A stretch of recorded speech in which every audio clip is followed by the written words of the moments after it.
Okay guys, this video is about ice makers that you typically see in refrigerators, which is located in the freezer section, of course. This is a basic ice maker kit, harvest assembly and module, and of course I've taken one out so you can get a look at the front and back of it. Basically you have the module on the front, which I'll explain a little more about in a minute, and then you have the section where the water freezes, and then you have the gear that turns and dumps the ice basically after freeze. In a basic cycle, typically what you have in sequence of operations is once the ice is dumped, then the module will send a signal and open the solenoid valve that lets water enter the tray, and it's just timed about 7.5 seconds. It'll cut off, and that usually gives you enough water in the tray.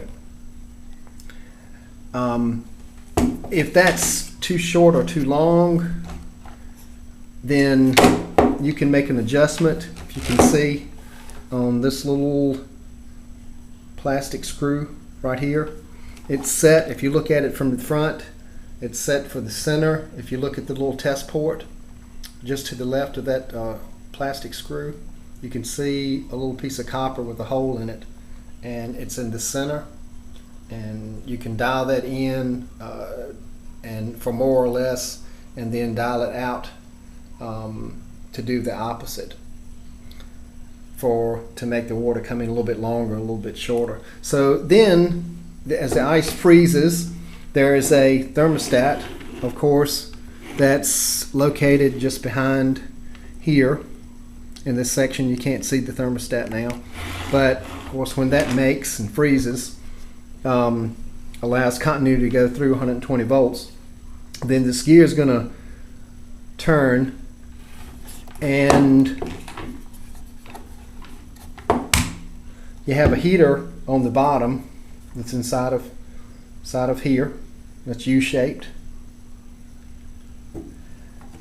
That will heat enough to allow the ice to basically unthaw itself from the bottom of this housing, and then the gear will go to its next position, and these teeth will continue to rotate all the way around and dump the ice. Now when it gets up to a point before it dumps the ice, this arm, a fill arm, actually raises and it dumps the ice. Now if the tray begins to accumulate with ice and this arm can no longer go back to its original position or drop down, then it will not allow this module to continue through its cycle, because it knows the tray is pretty much full at that point. Let's talk about the front of the module, and you can see you've got a lot of little test ports here, and that's 1, 2, 3, 4, 5, 6 on the front of this module, and each one of them, it might be hard to see, but this one is N, this is M, then you have a H, a T, and at the bottom here is a L and a V. Now I'll explain about a little bit about what each one of those, what you can do on each one of those ports. For the mold heater at the bottom, you can check your ohms and your resistance to tell if that's in good shape by putting your ohm meter leads across L and H right here, and you should be reading somewhere around 72 ohms, and that will tell you your heater's in pretty good shape. And you can ohm out the windings in the motor by putting your ports on L and M, and there you'll read somewhere around 84 to 8,800 ohms, okay, for your windings of your motor. So that's a couple of things you can do on ohming. But let's talk a little bit about some tests you can do when it's actually installed in the freezer section.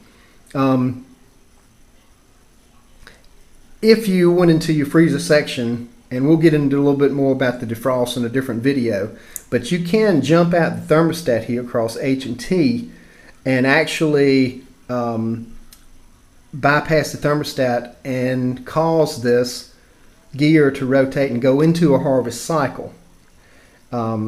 So you can put a jumper wire across here and cause that action. But there's some voltage tests that you can do on the front of this that can save you a lot of times to check out some certain things. And one thing is very important also, when you open up the freezer door, there's a switch, of course, that allows the light to come on when you open the door, and it shuts the light off when you close it. That's a safety switch, so you need to make sure that switch is closed, or when you're checking voltage on the front of this module, because it's a safety device. You don't want anyone sticking your hand inside this module while this gear is rotating.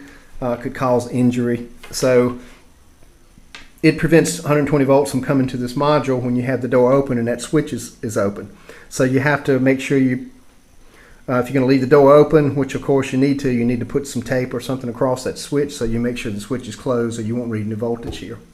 But to check a few things with voltage to make sure it's okay, and make sure you have power coming to your voltage, your module, to make sure it's okay. You can check from L to N. L to N here. Of course, you should be reading 120 volts there. If you're reading 0, then you don't have any power coming to it. So again, make sure that switch is closed. So that would be a check to make sure you got power coming to the module. When you check across T and H, basically you can check and see whether or not your thermostat is open or closed. So if you're reading 0 volts there, that means it would be closed. And if you read 120, that means that it would be open.